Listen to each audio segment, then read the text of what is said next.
Assalamualaikum warahmatullahi wabarakatuh. Kami dari kelompok 2 akan mempresentasikan modul penentuan zat organik dan penurunan COD dengan kolam aerasi, mata kuliah praktikum pengolahan limbah industri sawit yang beranggotakan Aditya Pamungkas, Haya Alwan, Jessica Angelia Putri, Kurniawan, dan saya sendiri, Rizka Novia Fitri. Baiklah, langsung saja masuk ke modul penentuan zat organik. Adapun tujuan praktikum, yang pertama menentukan konsentrasi zat organik pada sampel limbah, yang kedua menganalisis perbandingan konsentrasi zat organik dengan standar baku mutu limbah. Selanjutnya, data dan pembahasan akan dilanjutkan oleh Haya Alwan. Sebelum kita membahas tentang data pengamatan dan hasil, kita harus mengetahui apa itu zat organik. Zat organik merupakan senyawa kimia yang berasal dari makhluk hidup atau tersusun atas unsur karbon sebagai komponen utamanya. Nah, dalam zat organik ini juga mengandung hidrogen, oksigen, dan nitrogen. Bentuk-bentuk dari zat organik ini berupa karbohidrat, lemak, protein, serta asam nukleat.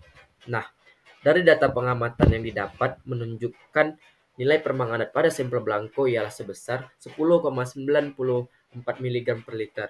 Sedangkan pada sampel limbah tahu diperoleh nilai permanganat sebesar 190,83 mg per liter. Nah, menurut Peraturan Menteri Lingkungan Hidup Republik Indonesia Nomor 5 Tahun 2014 tentang bahan baku mutu limbah cair bagi kegiatan industri, khususnya pengolahan limbah tahu ini. Nilai maksimum yang diperbolehkan untuk BOD, COD, dan TTS berturut-turut ialah sebesar 150, 200, hingga 300 mg per liter.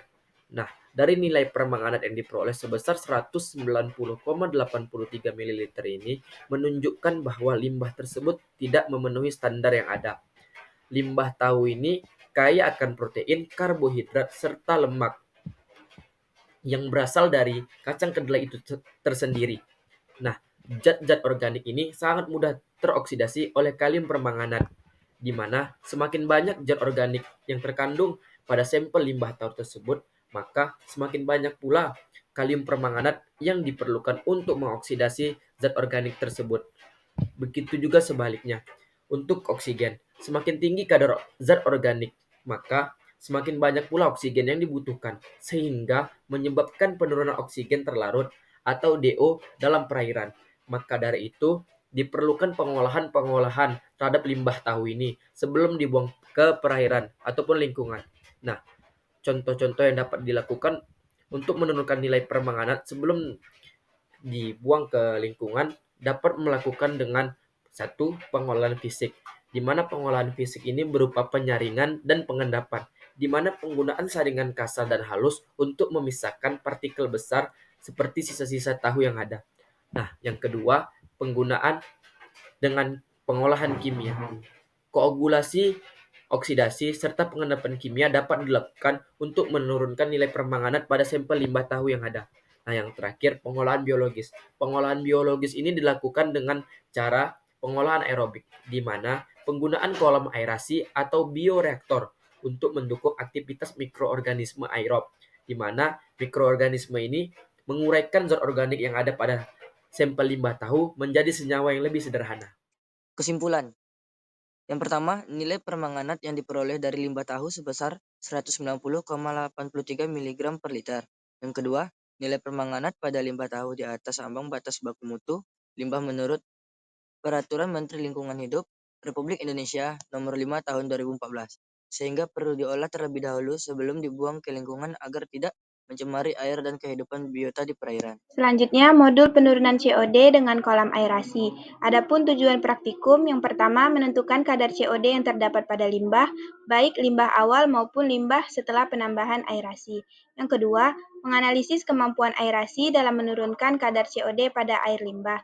Kemudian, data dan pembahasan akan dilanjutkan oleh Jessica. Baik, dapat dilihat pada tabel di layar, sebelum dilakukan aerasi atau limbah ikan lele tanpa perlakuan, dapatkan kadar COD pada limbah cukup tinggi, yaitu sebesar 172,8 mg oksigen per liter. Nah, namun setelah diberi perlakuan aerasi selama 20 menit, kadar COD-nya itu berhasil turun menjadi 145,6 mg oksigen per liter. Nah, bagaimanakah cara kerja aerasi dalam menurunkan kadar COD? Nah, jadi aerasi ini dia bekerja dengan cara mengalirkan udara ke dalam air limbah. Nah, udara yang kaya oksigen ini akan membentuk gelembung-gelembung kecil. Nah, gelembung-gelembungnya ini akan meningkatkan kontak antara oksigen dengan zat organik di dalam air limbah, sehingga mempercepat proses penguraian. Nah, semakin banyak oksigen yang terlarut di dalam air, berarti semakin cepat proses penguraian zat organik oleh bakteri pengurai. Nah, artinya apa? Artinya lama waktu berperan penting dalam menguraikan zat organik karena semakin lama waktu aerasi, maka semakin banyak zat organik yang akan terdekomposisi menjadi karbon dioksida dan air oleh bakteri pengurai, sehingga dapat menurunkan kadar COD. Nah, hasil ini menunjukkan bahwa aerasi itu berperan penting atau dia berarti efektif dalam menurunkan zat organik yang terdapat pada limbah dan hasil yang diperoleh ini di bawah batas maksimal dari baku mutu yang ditetapkan oleh Peraturan Menteri Lingkungan Hidup Republik Indonesia Nomor 5 Tahun 2014 tentang baku mutu air limbah bagi kegiatan pengolahan hasil perikanan, yaitu sebesar 200 mg per liter. Nah, sehingga limbah ikan lele ini setelah diberi perlakuan aerasi aman untuk dibuang ke lingkungan atau perairan. Jadi, kesimpulan yang didapat ada dua, yaitu yang pertama, nilai COD tanpa perlakuan sebesar 172,8 mg oksigen per liter. Dan setelah perlakuan aerasi, terjadi penurunan nilai COD menjadi 145,6 mg oksigen per liter.